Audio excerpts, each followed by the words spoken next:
In our fast world, we often find ourselves caught in the endless cycle of tasks and responsibilities, measuring our worth by what we accomplish. As we dive into this session, I encourage you to take a moment to breathe, to let go of any distractions, and to embrace the journey of self discovery, which we all will embark together. We are very excited to see what insights we will uncover and how we all can learn to appreciate life beyond our to do list. I request President C.A. Vijay Bhatt for his presidential remark. Over to you, sir. Thank you, Ashita. I welcome heartily, first of all, our today's very learned and speaker, and also very dear friend of the chamber, Shri Girish Agarwalji, Honorable ITAT member, and also author of certain books. Very pleased to see you, sir. After the AGM and time and again, you have been participating in our events. So very thankful to you in the beginning. Thank I you, also sir. I also welcome Premal Bhai Gandhi, the chairman, and all the participants today who are attending this particular SS series session.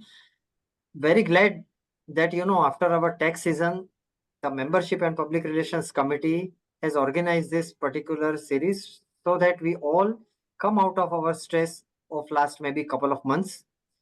To carry forward further, I would just encourage all the members that whenever we have this kind of series, do be part of this series and attend this so that it is really matter of good fellowship, as the name of the committee is membership and public relations. So in true spirit of the public relations, we are looking forward to hold this upcoming series. Now is the time that we introspect ourselves in terms of the our whatever pressures we underwent over this tax audit season and how to overcome it.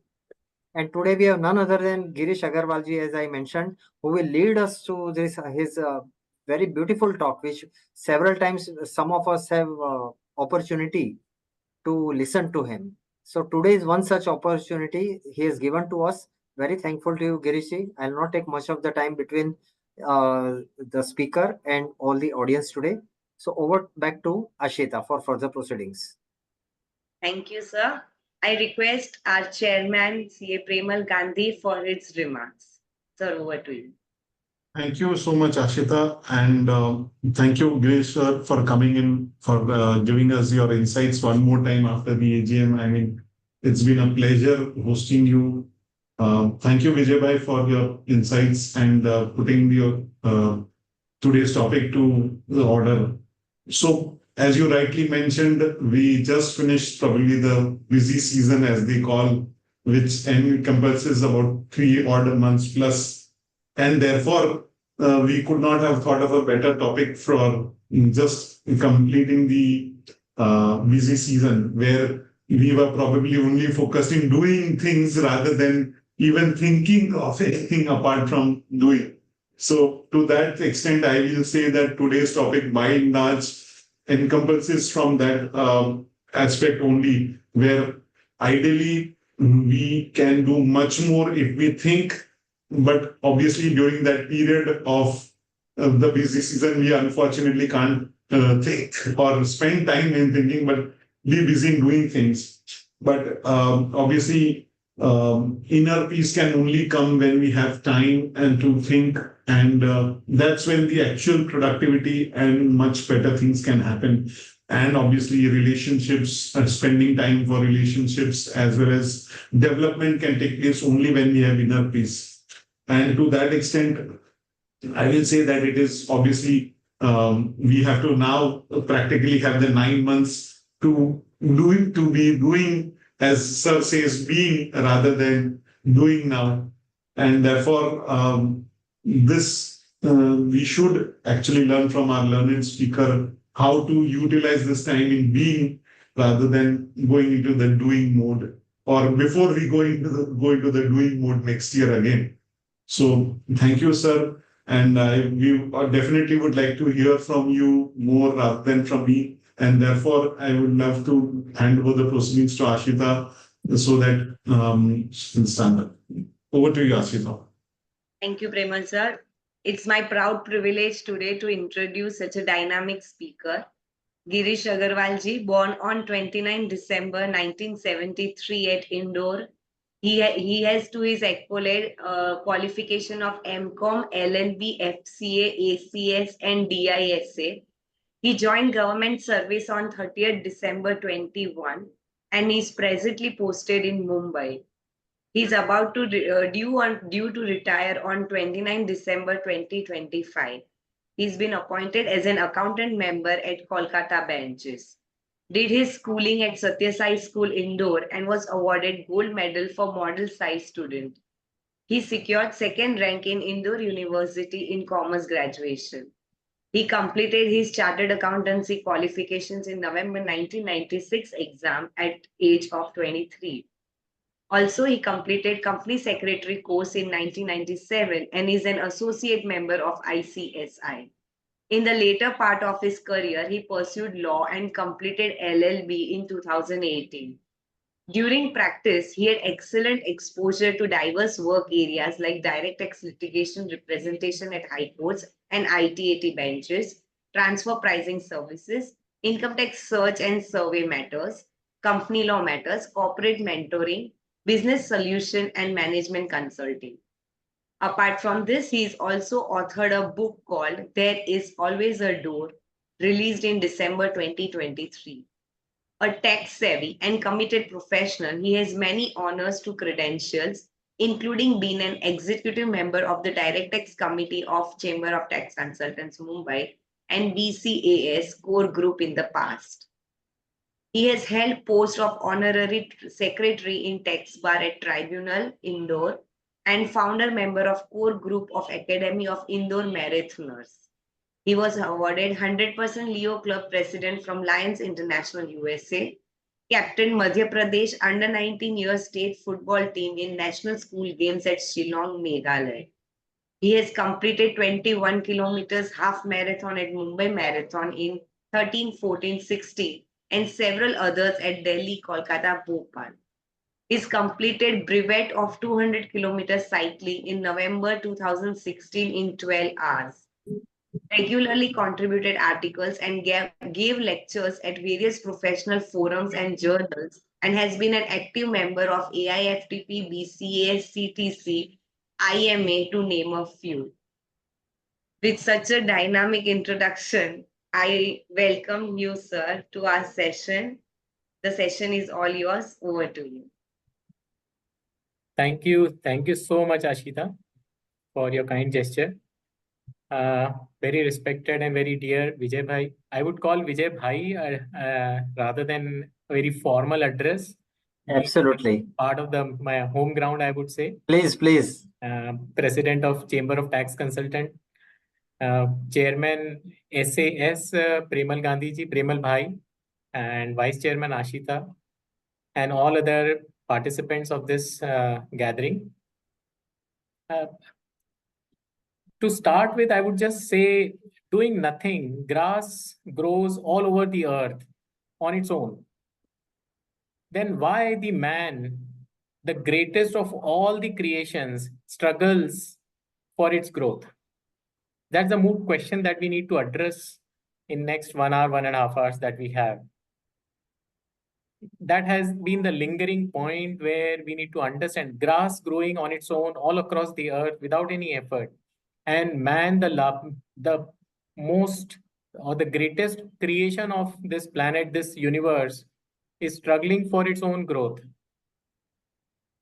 So the topic that we have chosen to talk about is from doing to being, and very rightly set the tone by Premal Bhai on the subject of linking it to the professional engagements that we pursue, which is compliance oriented, which is responsibility based, and which requires a lot of intensity in terms of accuracy, completeness, timeliness. There's a stamina, there is perseverance, there is so much of effort, there is so much of coordination, logistically, intellectually, emotionally. There are pecuniary obligations, responsible. There are so many dimensions of all this. Amongst all this, then we sail through take our things forward and move on and then go to the next level. So with all this, we have set the right tone for the talk to begin. And so when I look at the subject that we want to talk on, doing to being, see, I would not put it as into like two straitjacket compartmentalization, where doing is different or a part of one separate part and the compartment being the separate part. They are both integrated. So I would not say from doing to being, rather it has to be taken together. And most importantly, I am not against the subject. I am not against the doing part. And then I'm putting it at that, let's move from doing to being. It has to be both together. Life is a combination of both taken together. Doing and being go together, hands in hand. So like life, when we say life is full of action, doing is all what? It's all about action, karma, motion, which is integral to life. Life is there because there is doing, there is action, there is karma. And therefore, it is integral to life. We can't compartmentalize into doing separately and then into being. That's how I look at it. And to this very important, very valuable insight came to me sometime, I would say 20 years before, when I had taken my son for a stargazing exercise. Some event was there on a stargazing, and an expert was called, and he was showing to the kids all around the stars, various planetary setup in the sky on that night. In one of the sentences, he said, बच्चों को to all the kids, that kids, you know that every planet, every star, every cosmos body is moving all around all the time. It's always into action. And therefore, the planetary positions, the sky positions, they keep changing every moment, every day by day. They are not same every time. And the moment any of the cosmos bodies stops moving, it will explode and it will get vanquished. It will get extinguished. And so the important point that came out during that general reference to the kids was that in order to have your existence, what is important is the action, the movement, the motion, which is the karma. So when I look at from a life perspective, I think that's the essence where he spoke about the cosmos, the cosmic bodies.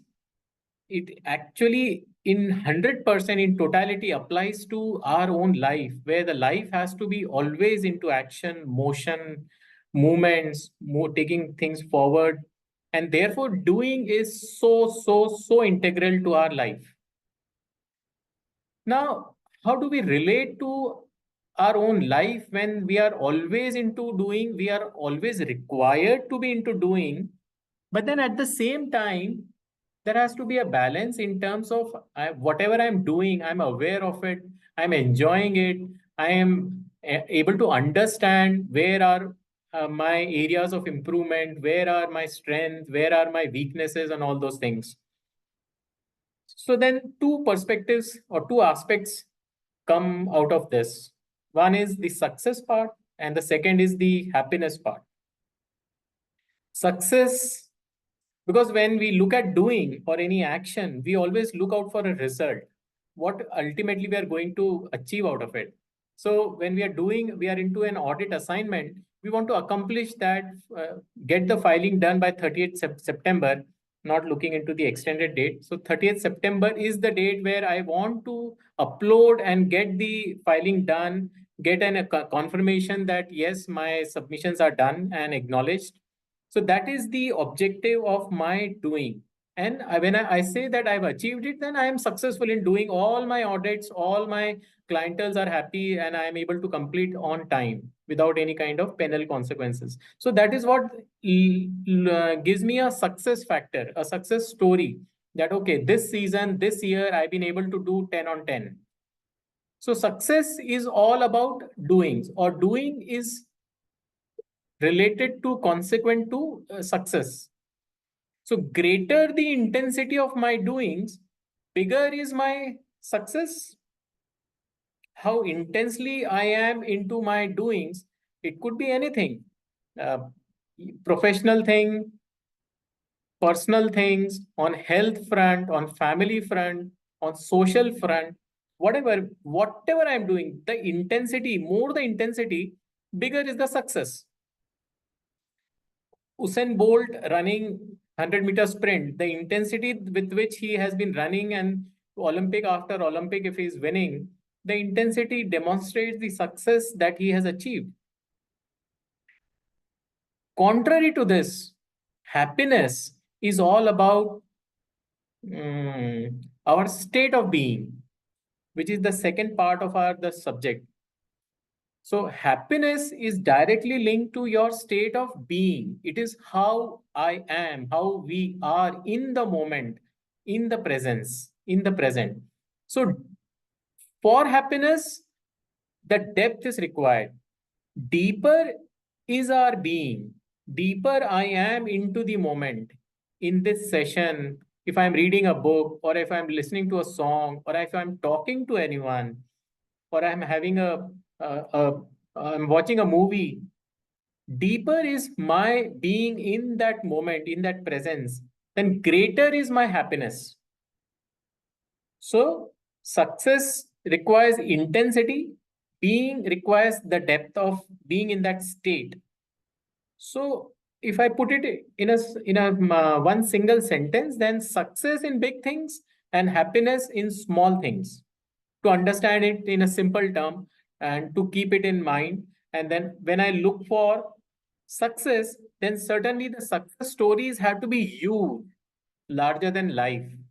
That is then it brings meaning to that success word. So success in big things, as big as possible. Happiness in small things, very little small things. It could be Cadbury chocolate. When we eat a Cadbury chocolate, we open the wrapper. The big pieces that we eat and we just relish it. But the small leftovers on the wrappers, sideways, in the nook and corner, that chocolate parts are they remain there.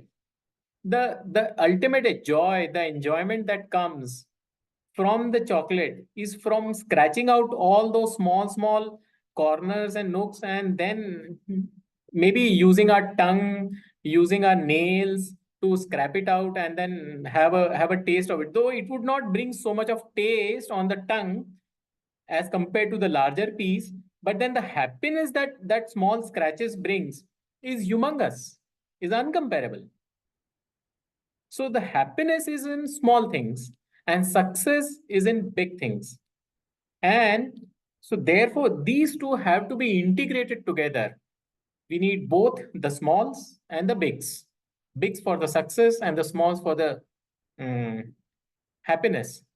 Natural ice cream, when we take a scoop, spoon after spoon from a cup, but then ultimately in the last, after finishing the entire cup, what remains in the rim, bottom rim, the liquefied form of that ice cream, is the milk portion, I would say.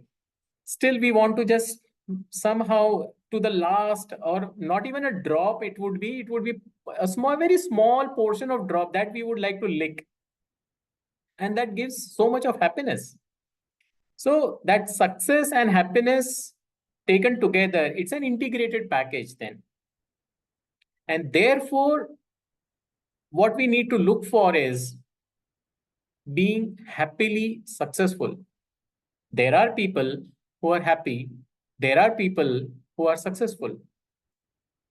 But that can we bring together the happiness part and the success part so that I would say that I am happily successful.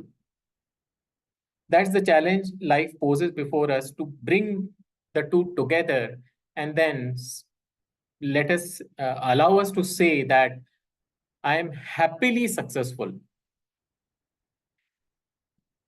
So we need to talk on being happily successful, which includes both the being part and the doing part. Now, Ashita introduced me with all my achievements, the stories, whatever accomplishments that I had, and she referred to as dynamic personality. And so, see, all this has come out of what? Doing. Had been doing, and doing. And therefore, because of all those doings, I'm here before you all, talking on a subject. Success needs such success stories to be talked about. And every one of us have it in different dimensions, in different aspects, whatever pursuits we had chosen. There are n number of success stories for each of the individual. In each of the time zone, in the life phase that we are, there are adequate success stories that we have gathered together. So, like in my case, the success stories are relating to academics, professional contributions or achievements or qualifications, exposures to diverse work areas. There are sports, football, running, cycling, leadership roles of various social organizations, professional bodies, authoring a book recently. There is always a door. This is what I am referring to. There is always a door. The book that I've written and was released in December 2023 when I completed 50 years of my fabulous life. And I got it released with through all my teachers who shaped my life in these 50 years in all dimensions, be it school, college, profession, sports, music, whatever. So teachers were invited across the country. 17, 18 of them could make it to my place. I belong to Indore. And they all came together, and then this book was released as my expression of gratitude to all my teachers who shaped my life. And that is how I celebrated my fabulous 50 years in last December. So what has come up together as of now, as Girish as a person, is that I'm a library of experiences. By doing all this, doing leads me to experiences. My actions give me an experience based on which I take another action, and then another action, and then experience by experience by experience, I keep growing. So what I am is nothing but a sum total of my experiences so far, which have come only and only because of all my doings. So ultimately, what I believe is all my doings are my prayer to the creation who has created me. Because can't be anything better than what I'm doing as offering to my creation, my creator, in the form of my prayer. Because what happens is, when I do a prayer, what one would do? In a prayer, I would do some internal communication to the Supreme, to the energy, to the source of faith, whomsoever I believe, wherever I have that faith, and then offer something out of my whatever I have. In material terms, it could be flowers, it could be prasadam, it could be some money terms, it could be some rituals and all those things. But then ultimately, whatever that is being offered is of the creator itself, be it flower, be it prasadam, be it money, be it anything. What is it that can be offered which is mine? Is there anything which is something? Is there something which is mine and therefore I am offering to the creator, and then it signifies an offering? So when you look at what is that offering which can be something which is mine? So when we look at like the universe, the planet, the earth, or the resources all around that we have, there are plethora of it. The mud is there. Now, human intelligence, human scientific development, technological advancements cannot create even a speck of dust on this planet Earth. Whatever mud or whatever soil is there is there. It cannot be increased or reduced. Whatever water bodies or water component on this planet is, it is there. It cannot be reduced or increased. Whatever gold on this earth is, it cannot be increased or reduced. So all these raw, the creation of the nature or the supreme raw form that exists in abundance.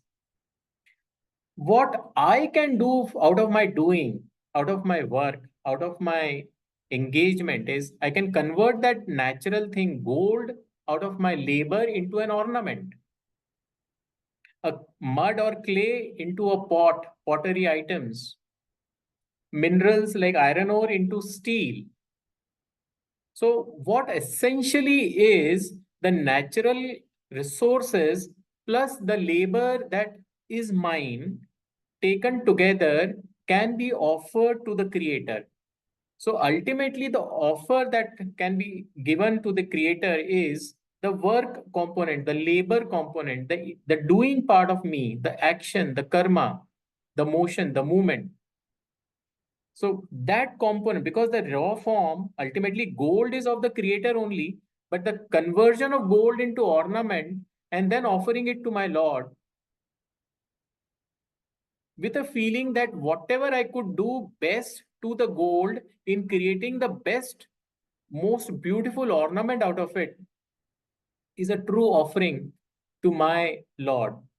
So essentially, what I'm trying to drive here is all my doings have to be such that it gives a beautification, the excellence attribute to all the naturally existing resources and leading to something wonderful, something beautiful, something magnanimous. That is what can be an offering, a true offering to my Lord. And therefore, the work itself becomes a prayer to the Creator. And there cannot be anything better than an offering of work to my Lord. That is how I believe it, and that is how I've been leading my life in these 50 years.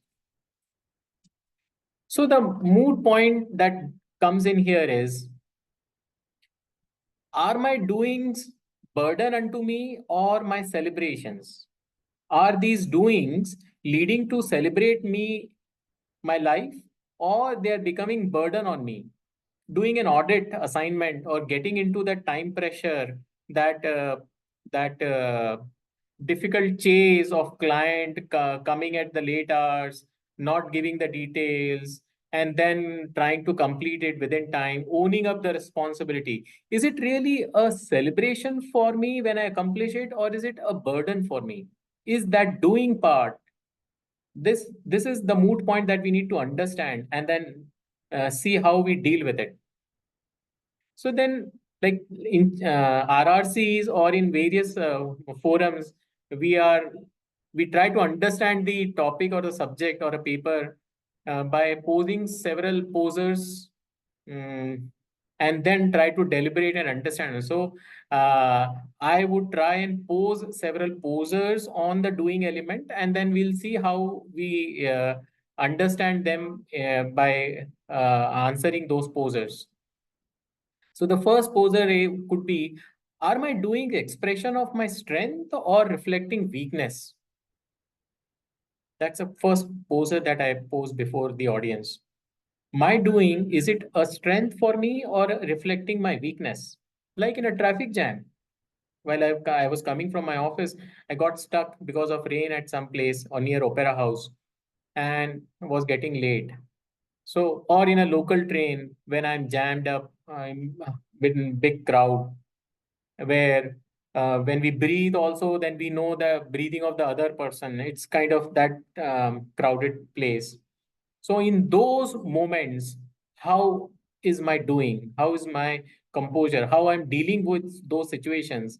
There is so much of humidity, the October heat, the office staff interfaces during the time of pressure, and now in the time of festivities, there are certain deadlines. Am I able to meet cohesively along with taking along with my office team, and then meeting all those things? There are like a table on a table, there are piles and piles of files, heaps of, someone has to come, then I will have to see like this or this, and then, okay, clear the clutter and then meet a person. Is that the way my table shows up to a person visiting me? Searching for mobile, searching for charger, searching for earpods, keys, remote, so many things. My tie, my socks, these are all daily things. So how am I doing? What is my doing on all these small petty things? How am I shifting my role, shifting my things from one role to another? When I start from home, I am maybe a father, a husband, a brother. And when I take my car, there's a driver, then I become a boss or an employer, um, and then owner of a car, driver taking me to the office. In the office, there are colleagues. Then I may be a senior member, I may be a junior member. There are colleagues of the same batch, the next batch, the senior batch.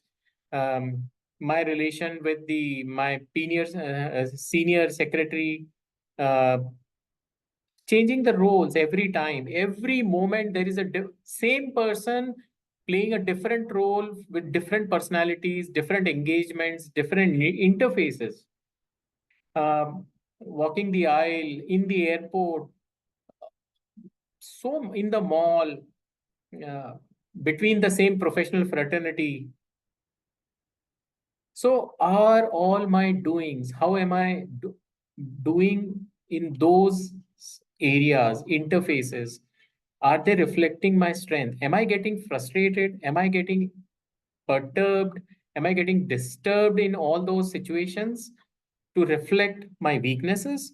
Or am I maintaining my composure, my calm, giving my situational brilliance, demonstrating my situational brilliance to cope up with the situation, to meet a situation where maybe all of a sudden, like a message come in the morning, a staff would, or a person, a team member would say, today I'm not going to turn up and there is some problem, personal thing, that's all, and I'm taking a leave. And you already had planned certain things with along with that person to take up in the throughout the day. Now your plan gets shattered. How you take up that situation? So is it reflecting my strength, or is it reflecting a weakness on my part? That's one poser that we need to understand. Are all my doings in urgency mode, or they are being done when they are important? We take urgency and important together, synonymous, which are not. Important is important and urgent is urgent. Urgent may not be important, but then it has to be done in that point of time. So like health issues, obesities, weight management, your posture, the body aches, so many things that we go through, diabetes, blood pressure, obesity. How are we dealing with them?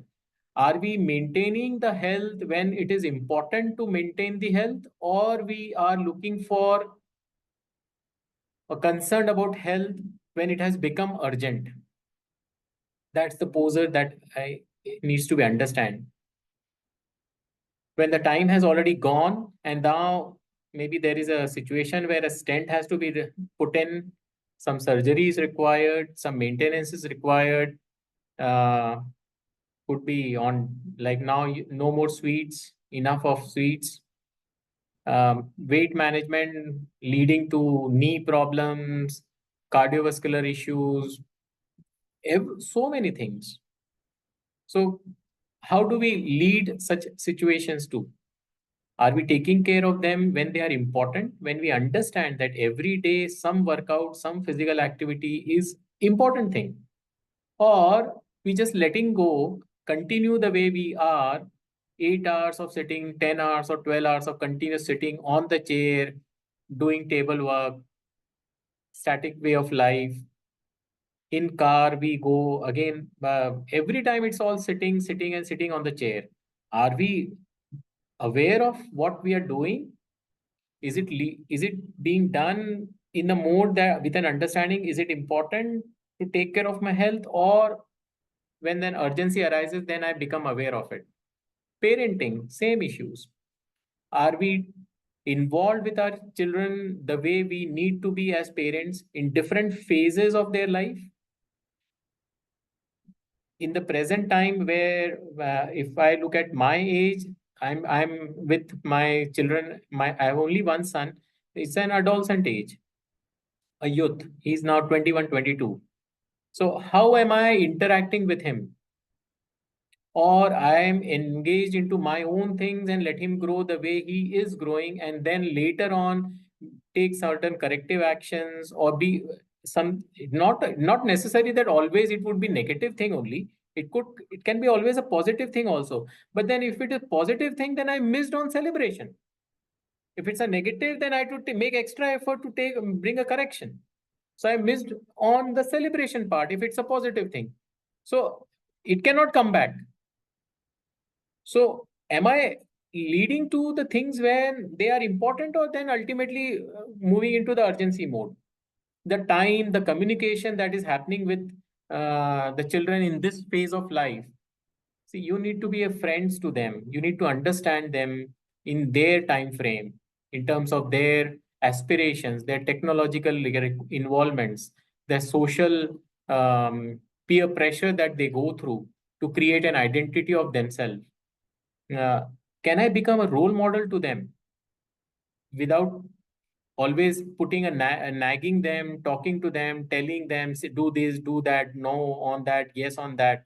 Instead of that, I just living my life, and they observing myself, me as a parent, and then taking things on in that way. Can I be a role model to them? How I relate to them? That is very important.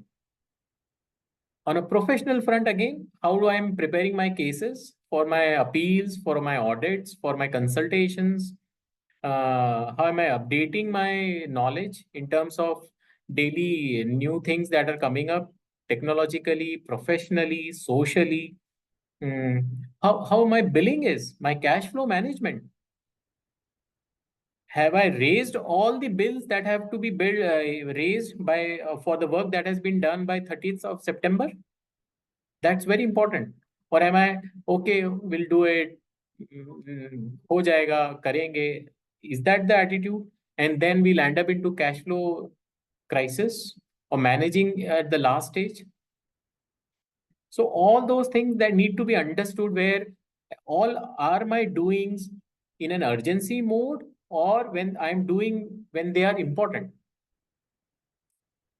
Another poser could be, are my doings only growth centered or leading to my holistic development? Again, growth and development are generally used synonymously. We mean it, one and the same thing. But if we understand growth, Hindi में अगर growth को बात करेंगे तो growth होता है वृद्धि, बढ़ना. डेवलपमेंट जो होता है हिंदी में अगर बात करेंगे तो विकास. तो वृद्धि होना और विकास का होना दोनों एक नहीं है. ये हमको पहले हमेशा ध्यान में रखना होगा. So growth is more on the quantitative aspect, which is also very important.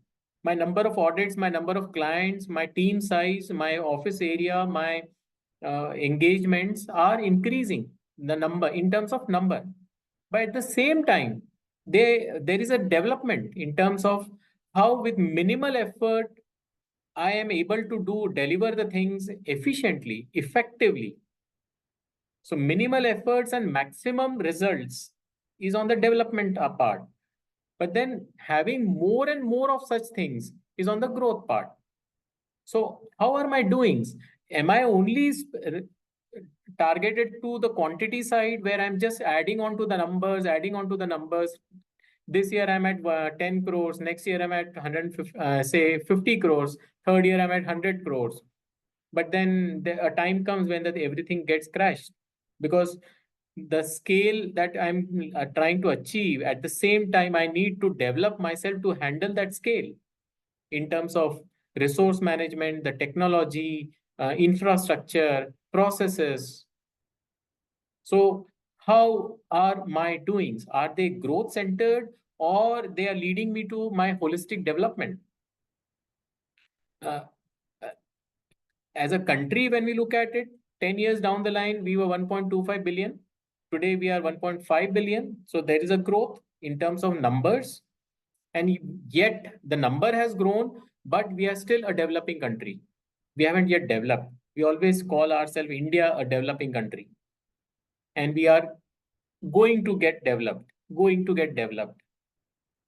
So this population and that infrastructure always fall short. Mumbai, I've always seen under construction, entire Mumbai, wherever you go.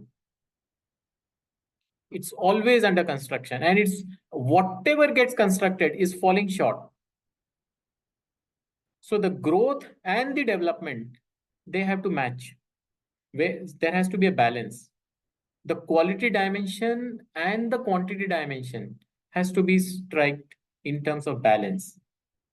There has to be a balance in living, both on terms of quality and the quantity. So another poser could be, are my doings making me pleasant? Whatever I'm doing, am I happy about doing what I'm doing? Am I aware of what I'm doing? Or I'm just doing? Returns file kar rahe hain, or we have to file the returns, we have to fill up the forms, we have to pay the challans, we have to upload the things, and we're just doing. We don't know what is the content of those filings, those submissions, how are they are making sense, what is the most latest update on those things. So am I aware of what I am doing? Every day I'm going for a morning walk for last 5 years, 10 years, but the body structure of me, I have the same belly type, I have same weight that I'm carrying for so many years, and I still want to be more fit, but I'm not. So am I aware of what I'm doing? Is there a value addition into what I'm doing? Am I growing? Is there any incremental benefit that is coming after every doing, so that it adds up and have a compounding effect over a period of time? Are all my doings allowing me to flow with the flow? That's again a poser. Or I always see whatever comes in as a challenge, as a difficulty. Oh, Abhi, has come up. How do we handle it? Or am I with the flow? There is a seamless flow. Okay, I take it as it comes. So again, all that doing part has to be looked at from that perspective. Am I able to give attention to where I want to give my attention? Again, that's a very important thing. Being pleasant is one, being aware is one, being with the flow is another, and being able to give attention to where I want to give my attention, or it is just because of peer pressure, the surroundings, everybody is doing that, and therefore I also need to do that. Everybody, you heard about marathon, I'm running marathon, okay, nice thing, so I will also join. Is that the way or no? For me, yoga works, and therefore I will do yoga. I want to pay more attention to my health domain rather than on the professional domain in the current phase of my life. So that is where we need to understand, how are my doings aligned in terms of where I want to put my attention to. Am I able to do that? Career choices. I want to be into this field, that field, maybe in taxation or in audits or in consulting. Maybe I'm moving into authoring books rather than being into judicial system. Is that where I look at my career choices, my professional pursuits?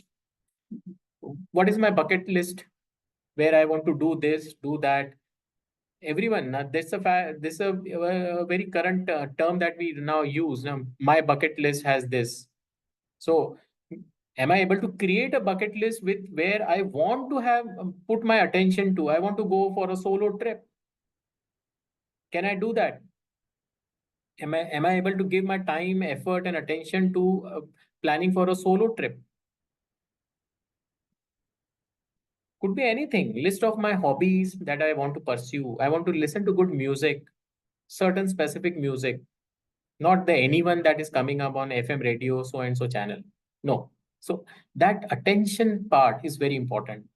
My leisure activities, my me time. I was just want to be with myself, sitting on a maybe a swing, gazing at window on a sea facing or a garden, sitting there, just doing nothing. Am I able to do that?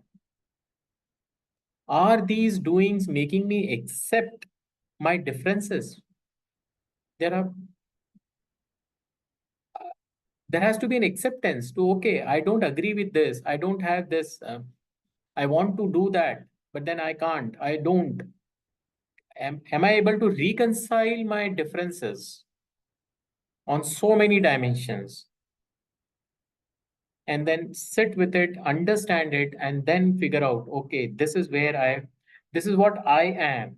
This is what my purpose, this purpose of life that will be served by doing this and this and this.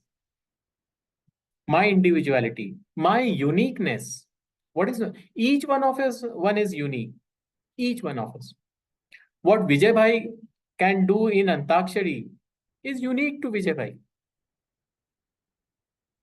I've seen him like on almost all the RRC that I have attended.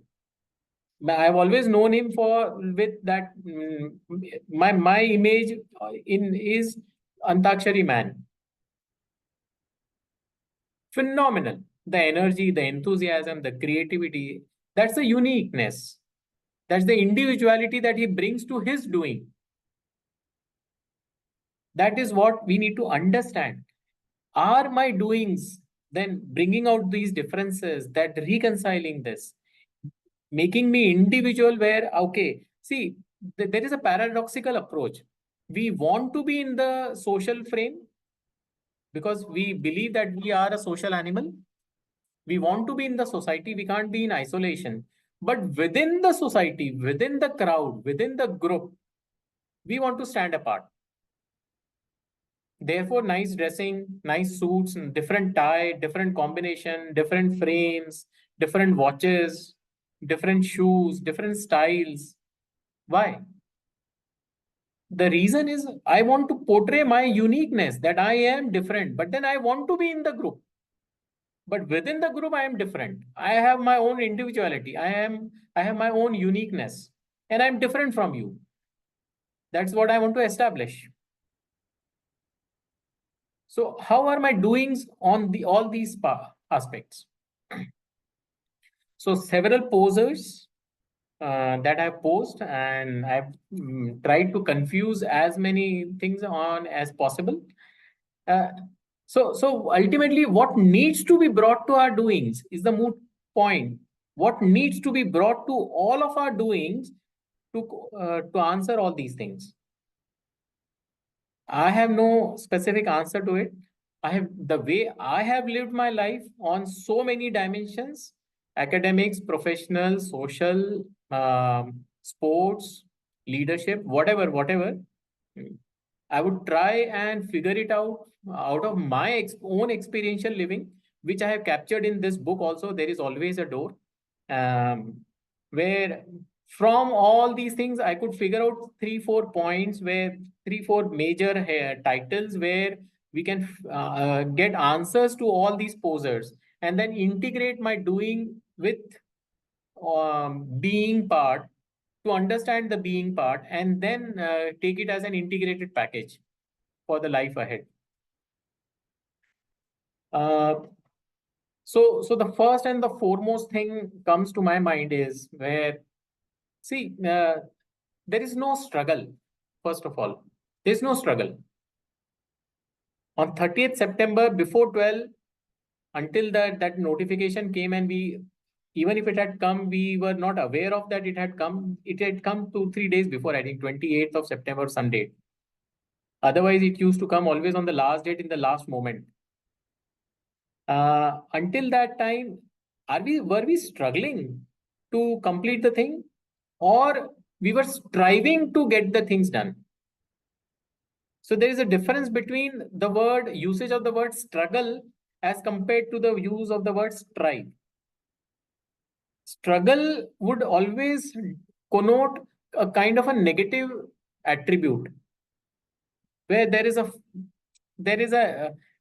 kind of you are trying to push thing not happening, some kind of frustration, those things, those elements come, human emotions. The moment I change the word from struggle to strive, then it becomes a positive attribute, a positive bent of mind. When I'm striving, it's challenge, I accept it. There is an acceptance into it. I don't want to avoid it then.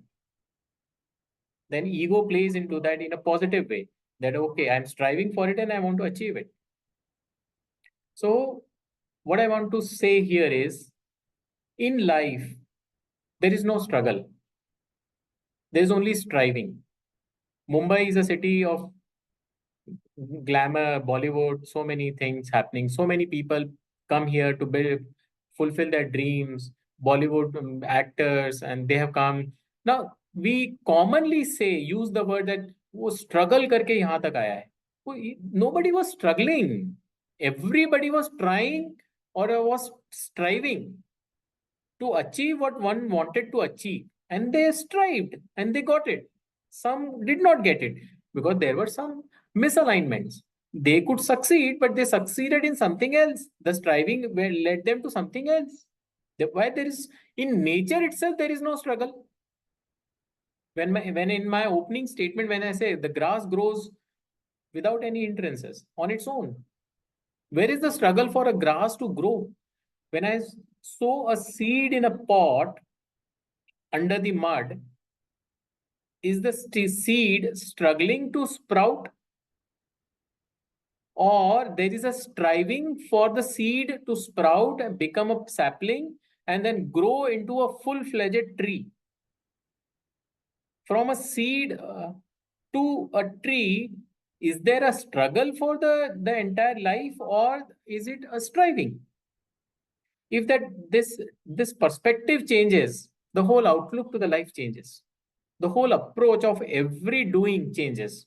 So whatever I do it as my striving for whatever I want to achieve, rather than अभी ये struggle है, अभी 7:30 बज जाए, खत्म हो मेरा ये काम और फिर मैं जाऊं. आशिता अगर ऐसा सोच रही हैं, so is she like struggling, managing, coordinating for such events, such fantastic things, or there is a striving for her?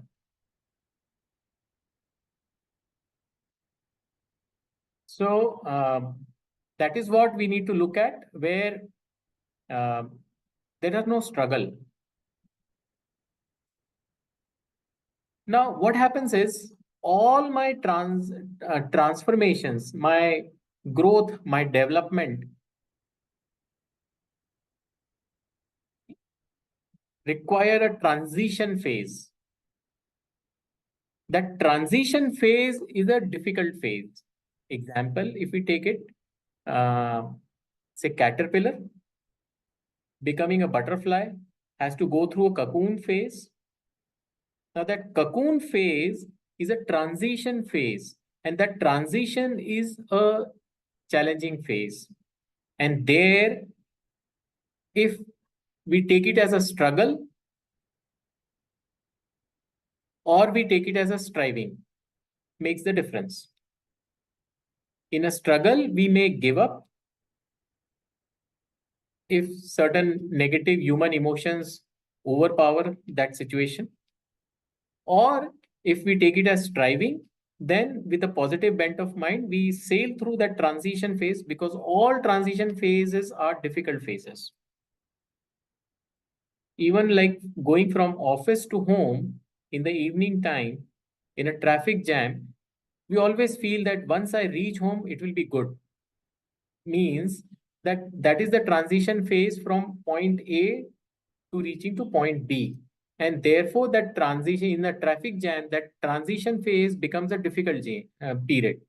Now, in that transition phase and a difficult phase, I'm in a car, driver, there is a chauffeur-driven car, and it's a luxury car. Can I not make that transition phase a joyful phase where I listen to some good music, or I get some updates on my mobile or iPad, whatever I have technologically? So if I strive in that transition phase, make it positive, make it constructive, make it productive, and then it leads me to point B, and then I have striven and have grown. I have evolved, I have developed. So the point to be driven is all my doings should be like I'm striving for what I want to do, what I want to achieve, where I want to be, from as simple as from office to home or home to office. And there's no struggle in that. Like a seed when sprouts, the first thing that happens is the roots have to go deep down. And the roots, when they go down, there is dampness, there is darkness, there is no water there. Roots move out and then branch out and then they look out for water. Once they find it, then it becomes ready to sprout upward.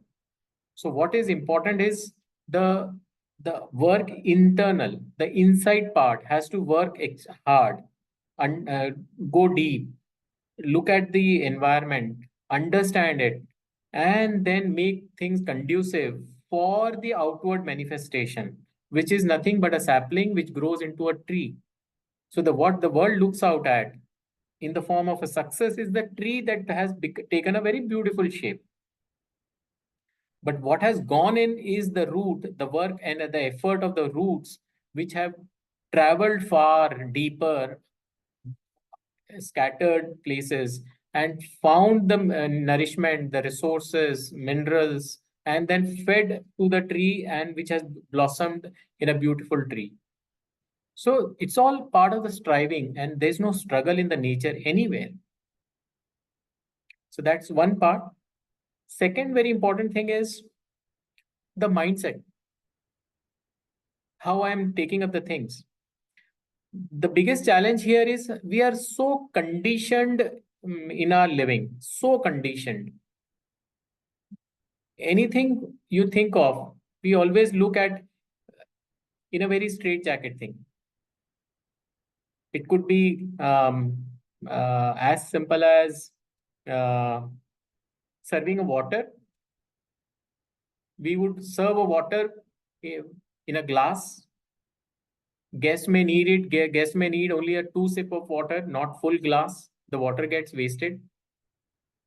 But that's the standard way of serving water. So we are conditioned to it. But there's nothing wrong in it. And we don't see anything wrong in it. But can we change the thing where when I serve a water to guests in my home, then there is a bottle and there is an empty glass. Now the bottle is kept and then I pour the bottle, water from the bottle in the glass in front of the guest, and then how much? So only this much. Okay, this much. No, it doesn't. It appears to be, or it sounds awkward, but then that's how we change or shift from our conditioned approaches to something which becomes more realistic, more practical, more resourceful, more productive. It could be like when I used to go to school and I had to go to a bus stop, take my bus to school from my home. Then I have to walk down. And as a kid, as a child, when I'm walking, if I'm walking, we are made to walk. We are made to understand that we should walk on the road always on the left-hand side. Now the traffic is also coming from behind all the time when I'm walking on the left-hand side. And it makes me scary if someone from behind, which I'm not able to see, can hit me anytime without my mistake. So I would always walk on the right side, which is a wrong side to walk. But then I am always confident because I know who is coming from front. And I have no scarce feeling of anyone coming from behind and hit me. Now, is it right or wrong? Again, one has to devise one's own ways and means to handle the things. Point here is we are so conditioned with everything. Anything like diabetes has been diagnosed. Then what? So stop eating sugar, stop eating rice, stop eating potato. That's the first thing that comes up. Now, is rice the cause, or eating rice is the cause of diabetes? Eating potato is the cause of diabetes? But then the first thought that comes up, the conditioning. So we need to change that conditioning. That's where I'm looking at in terms of when I talk about mindset. We're always stressed out. Peer pressure is there. There is competition. There is something that we need to prove. There is a need of recognition. Why are we so stressed out? Each one is in his, her, or her own race. Can we not lead our own journey happily? That's very important to understand. So what has to be done is I keep giving my best to whatever situation I am in, irrespective of what others are doing. As long as I internally is aware of that whatever I'm doing is best to the capability of my own potential, then it's okay. Now that may fall short in terms of what is around, then I have to work more on my competencies, my skills, and need to devote more time on my training, my learning, my understanding. But then there need not be a jealousy factor, a competitive factor, a peer pressure factor. That's where we need to. So the working has to be inside out rather than outside in. If you break an break an egg and then put it on a frying pan, so breaking it from outside brings an omelette on the frying pan. But the same egg, when broken from inside, brings a life out of it. So inside out is life, and outside breaking it and putting that inside is omelette, to put it simply. So it's better to work inside out to bring life out rather than working outside in and become an omelette. In T20 World Cup, we saw that the last 16 of 6, that was all mindset game. The game won, the mindset won. That's where the mindset has to work upon. Arjun in Kurukshetra war, it was all about mindset. Krishna delivering Bhagavad Gita to him to make him understand the best warrior in the world in that time. There was nothing which was falling short for Arjun to be the best warrior, to be the best archer. But then in that moment, he refused to fight the mindset. And then Krishna had to come and deliver that Bhagavad Gita. Not a single word is spoken in Bhagavad Gita on the doing part of Arjun in terms of archery as a warrior, the skills and strategies required to be a warrior. Not a single word is there. The entire thing is on building up a mindset to deal with a situation, reflect upon your situational brilliance, and meet the objective. Entire Bhagavad Gita. So what happens is, as a human being, we are always into intellectual skepticism. There are always doubts because we think intelligently, and which is natural to us. Only then it leads to success stories. We create a doubt, we work upon a doubt, solve it, and move ahead, and it brings something new. But then always having a doubt leads to a lot of confusion. So what is important is that doubt has to get reflected into a situational brilliance. How I am meeting that situation, that incidence, that event, that is very important. And that can come only out of awareness. The program itself, this group itself is self-awareness series. So that awareness has to be brought in. And what is awareness? That we need to understand. Are we aware of when we say? So before the event, that episode that happens, or after the episode, we know. Before we know that we should not be angry on such things. After the event, we tell ourselves, I should not have been angry. But then during the event, we don't understand that, and we lose our temper and we are angry. So before, we are very clear in such situations, on such petty things, we should not be angry. After we repent, we have a guilt. Ho gaya. Next time, okay, done. Next time I will remember. So The awareness is during that moment. Now that has to be practiced. That has to be cultivated. How do we do that? So my master, the path that I follow, Infinitism by Mahatria, has suggested a very nice, very simple, easy tool for it. Every night when I go to sleep, the last activity that I do is I introspect myself. I run the entire day which I have lived in 2 to 3, 4 minutes, how the entire day has gone by in my memory. What all happened, what all touch points were there, and then it just slips in 2 to 3 minutes, 4 minutes maximum.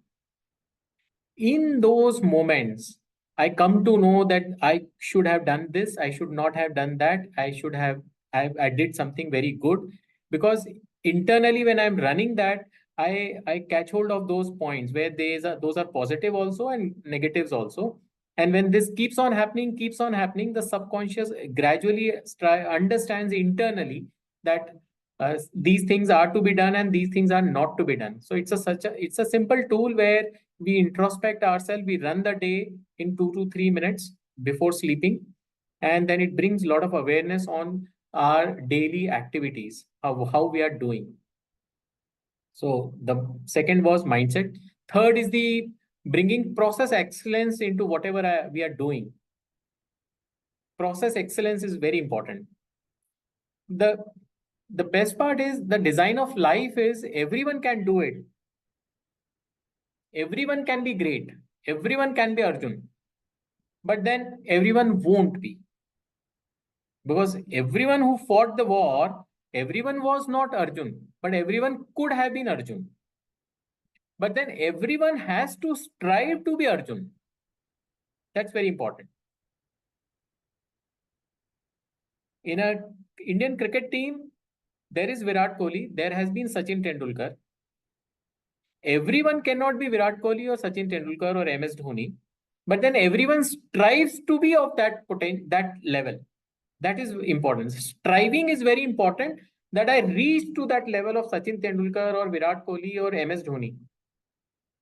And that's striving. Now that becomes very important, where this can happen only through process excellence, not through anything else. And there cannot be any struggle in process excellence. It has to be only striving. Now that catch we saw of Surya Kumar in that match, wonderful catch, something out of comprehension, can't believe it. Is it a magical thing that has happened? No, it is out of sheer training. So he must have taken hundreds and hundreds of such catches, would have faltered so many times, but then repeatedly he would have done it so many times that in that moment it comes naturally. Virat Kohli, when he was out of form for 3.5 years, he would do net practice of one single shot on one specific angle. The ball would be thrown out of that machine, and he would play 100 balls on that same angle, same length, same width, everything, same speed. Now, after playing 100 ball, even like on a match, if similar ball is thrown towards him, he will, out of natural, that stroke has to come. So that practice has to reflect in the process excellence, and then the doings, and then the success stories, and then everything comes out. Nadeem won a gold at Olympic javelin throw. Nadeem and Chopra, they trained together. But then we all were very confident. Chopra was also very confident that he would hit the gold. But then Nadeem took over. Possibly he was doing something more in his training. That process excellence led to that goal to him. Now, so what I'm trying to do is say here, the pain is inevitable in all my doings. If I had to wake up at 5 o'clock in the morning, go to the park, do my running training, then only I'm in a position to run 21 kilometers or 42 kilometers marathon. It's not just like I think of it and then I start running. No, there has to be a training. There has to be process excellence. My muscles would break, I have pain, I would get fatigue, there would be dehydration, there are so many things, that there would be rains, there would be heat. Pain is inevitable, but the suffering is avoidable. Can I avoid the sufferings, bear the pain through my process excellence, through my trainings, perseverance, and then get to the next level? So there is no struggle and striving, the mindset, the process excellence. And the fourth point that comes to my mind out of my experiential living is, let there not be any transactional approach in all my doings. What do I mean by transactional approach? It is like, for this, I need that. If I did this for you, you should have done this for me. It's like transactional approach. When I pay something, I get something. So that's the transaction that we do. I've done the audit, I raise a bill, and I get my money. Transactional approach. There should not be any transactional approach in whatever I am doing. There has to be something more to it. It cannot be a checklist driven approach, a compliance oriented approach. It doesn't give satisfaction to me and to the receiver of the service or the product. So generally we understand it as give and take. The general understanding. I give whatever I give, I should get. There has to be a give and take, reciprocation. To me, it is more of give and get, or getting by giving, rather than. So giving is common, giving and taking, giving and getting. So giving in common in both the phrases, but in one there is taking, in the other, which I understand, is getting. So when I get by giving. Or to make it more understandable, when I take, the body language itself, the body movement itself different than when I get. When I want to take anything, my hand movement would be like this. If I have to take there is a pen in my hand and I want to take the pen, then my hand movement would be like this and I take it. But if I have to get a pen, then my hand movement would be, and there would be something, an involvement of the giver. Whereas in the taking, it is unilateral. It is me who has given and me only who would be taking it. So taking would again have a negative attribute of some resistance, some inertia of why to part with this? Why is that person taking my thing? He doesn't deserve that. This is too much. It could have been lesser. Those kind of attributes come in when someone takes something from the other. But when I get, there is a giver who would give me and I get it. So there is a participative approach where in a giving and getting, where it is mutual. I'm giving and I'm also getting. When I'm getting, the giver on the other side is making the same effort. And so there would not be any kind of negative attribute in that act, because it has to be willing. It cannot be out of compulsion. So there should not be any transactional approach. So it could be as simple, it not always be a monetary aspect. It could be a respect. When I look for respect, am I respectful to all my people around? When I give so much respect, the respect comes back to me is immense, multifold. When there is an affectionate touch to anyone, it comes back reciprocate. When there is empathy to the others, when I understand them. If a team member in my office has asked for a leave on a day and I understand the situation, then it becomes reciprocatory. At times of some extra hours that I need, some extra effort, that person would go out of the call, beyond the call. That empathetic approach is very much required. That connect, how I relate to the people around me, the caretaker, the office boys, the drivers, That is very important. Am I monitoring them? Am I policing them? Or there is a policy-driven approach? And how do I deal with their situations, my situation? How we integrate? Am I thankful? Am I expressing gratitude enough in all my receivings, in all my gettings? That is very important.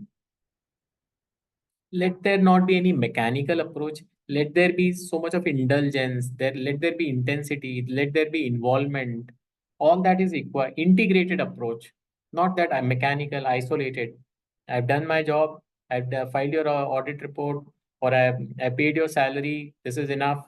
And that transactional mindset doesn't work. It doesn't lead to that value addition. So that these are the four aspects where uh, that doing becomes different, and we get into that being. And then when being is right, the doing becomes effortless. We don't even feel the pain or the burden of doing. Then it's just a flow. It's just a flow. So when I want to sum it up, all these narratives, all these discussion that we had, a very small narrative that I would say is: disciple asked the master, "Now that you are enlightened, what do you do in life?" Disciple asks the master. The master replies, "I draw water from the well and chop foods." Now the disciple was astonished on such an answer. Despite such enlightenment, you are still drawing water from the well and chopping wood. That you used to do even before. So what has changed? Is the next question from the disciple.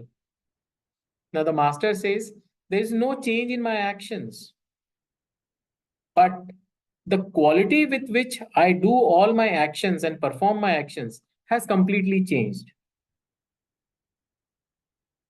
So all this that we discussed, we spoke about, the essence is that there won't be any change in my doings. Will be there, has to be there, but the quality with which I'm doing my things has to change. So how would I conclude this then? When I say my work is my prayer to the Creator, then there are people who pray in life. And there are people whose life in itself is a prayer. That difference has to be understood.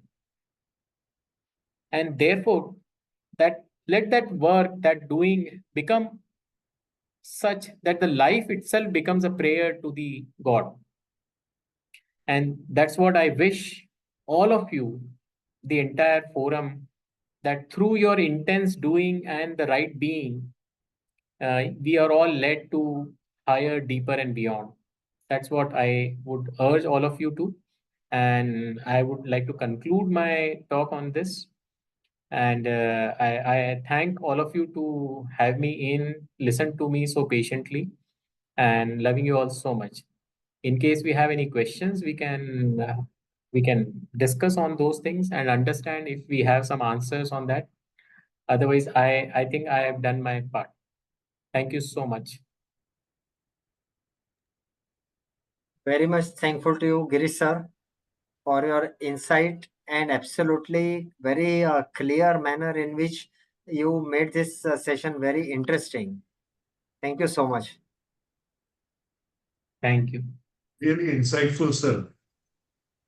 Yes, sir. And the way you have taken up the session, I think there is no query at all. All are very much clear.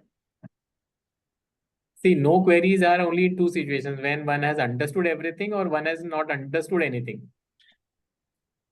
No, no. So your session was very elaborate. So not understanding at the point. Right.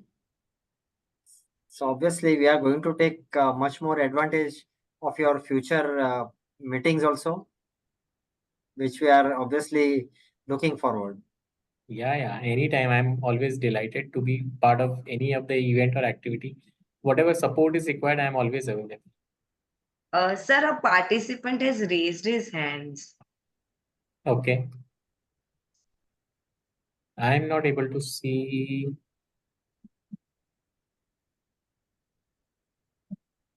No, yeah. Harshad Shah. Harshad sir, you can unmute yourself.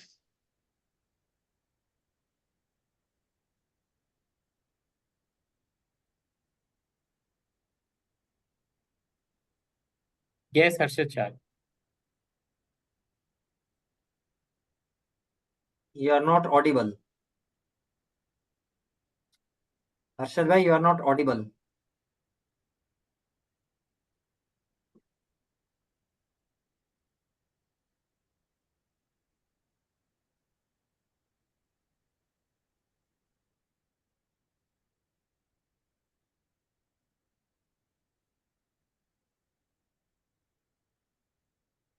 Mr. Harshad, your voice is not coming. Sir, he has typed in the chat box, when can we have next lecture on this subject?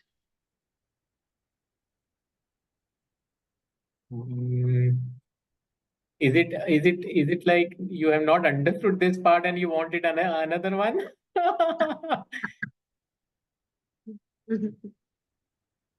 Harshad bhai, look forward for our announcements through our I would newsletter. always be happy to give take up another session on a different topic, and Exactly. we'll definitely plan something. Yeah, I was about to suggest that we can have some another topic on some another day from you, sir. Yeah. I Surely. would in fact prefer you first read the book and then understand, and possibly you will get something good into from that book, and then we'll see a new topic can be created out of it. Absolutely. Right. So I think there are no more questions. So Ashita, you can do the needful further proceedings. Yes, sir. So, as we wrap up today's enriching session on From Doing to Being, I would like to take a moment to express our heartfelt gratitude to Sir. A big thank you to our speaker. So, your insights and guidance have illuminated the path from mere productivity to genuine presence. We truly appreciate the wisdom you have shared with us today. Let's carry the lessons learned today into our daily lives, reminding ourselves to pause, breathe, and simply be. Remember, it's in those moments of stillness that we often find our true selves. Thank you once again, sir, for your valuable time. Looking forward for many such more sessions with you at the chamber. Thank you once again. Thank you so much. Thank you so much. Thank you so much, sir. Bye everyone. Thank you everyone.